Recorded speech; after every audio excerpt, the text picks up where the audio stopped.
បើគ្មានពេជ្រកទេកសិករក៏គ្មានប្រភពធនធានជាផលិតផលផ្សេងពីរោងចក្រដែលជាតម្រូវការចាំបាច់ហើយបើគ្មានកសិករទេអ្នកជំនួញក៏គ្មានអតិថិជនសម្រាប់ទំនិញរបស់ពួកគេដែរថែមទាំងគ្មានអ្នកផ្គត់ផ្គង់ផលកសិកម្មសម្រាប់ពួកគេយកទៅលក់នៅទីក្រុងផង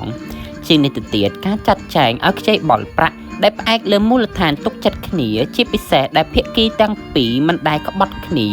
បានចងពួកគេមិនឲ្យបែកចេញពីគ្នាបាននិយាយម្យ៉ាងទៀតទំនាក់ទំនងសេដ្ឋកិច្ចរវាងក្រុមអ្នកមានមុខងារជាក់លាក់ទាំងឡាយបង្កើតនៅប្រយោជន៍រួមគ្នាដែលចងក្រងសង្គមជាច្រើនជាមួយគ្នាថាតើមានឬគ្មានសម្ពាធពីខាងក្រៅរបស់មហាអំណាចអាណានិគម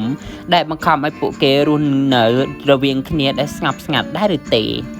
គំនិតនេះទើបតែចម្រើនជឿនលឿនឡើងដោយសារតែបទមួយរបស់លោកសាស្ត្រាWilliam Him ដែលថាភាពខុសគ្នាខាងវប្បធម៌មិនបានទាំងពន្យល់ពីពួកគេផ្ទាល់ខ្លួននៅភាពតានតឹងក្នុងសង្គមចម្រុះផងនិងទាំងការកេងប្រវ័ញ្ចសេដ្ឋកិច្ចនៃក្រុមជាតិពន្ធមួយដែលក្រុមមួយទៀតដែលចាំបាច់នាំឲ្យកាត់ចំនួនជាការពិតទៅការសិក្សាអំពីប្រវត្តិសាស្ត្ររបស់អាស៊ីអាគ្នេយ៍លេចចេញនៅសំណើថាចំនួនឆ្លងព្រំដែនជាតិពន្ធកើតឡើងនៅពេលណាមានវណ្ណៈសេដ្ឋកិច្ចស្រដៀងគ្នាច្រើននៅក្នុងក្រុមជាតិពន្ធទាំងពីរមានការប្រកួតប្រជែងដែលផ្ទាល់រវាងពួកគេទាំងសងខាងនៅកោះជ្វាសំនួនវោហារនៃមនោសញ្ចេតនានិងព្រឹត្តិការណ៍ហិង្សាប្រឆាំងពួកចិនកើតឡើងនៅពេលដែលវណ្ណៈពួកជ្វាថ្នាក់កណ្ដាលបានចាប់កំណើតឡើងនៅពេលឯកទេសនីយកម្មជាប្រពៃណីរបស់ជាតិបន្ទុកមួយកំពុងរងការវិនាសភ្លាមនោះមានរចនាសម្ព័ន្ធថ្មីចាប់ផ្ដើមផ្លាស់ប្ដូរពីប្រភេទអូដាមកតេនៃសង្គមចម្រុះដែលបានពិពណ៌នាដោយ Finnemour នោះលេខតាំង86 Wilberg បាននិយាយបន្ថែមក្នុងរឿងដូចនេះនៅប្រទេសហ្វីលីពីន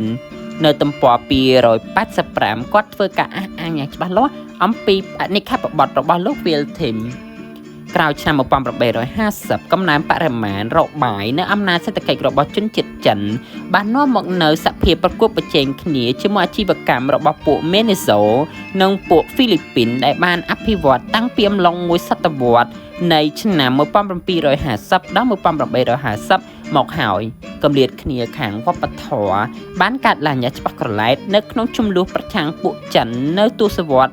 ឆ្នាំ1880និងឆ្នាំ1890ក៏ប៉ុន្តែកត្តាសេដ្ឋកិច្ចក៏ជាអធិពលដែលញ៉ាំងឲ្យមានការសម្រេចចិត្តផង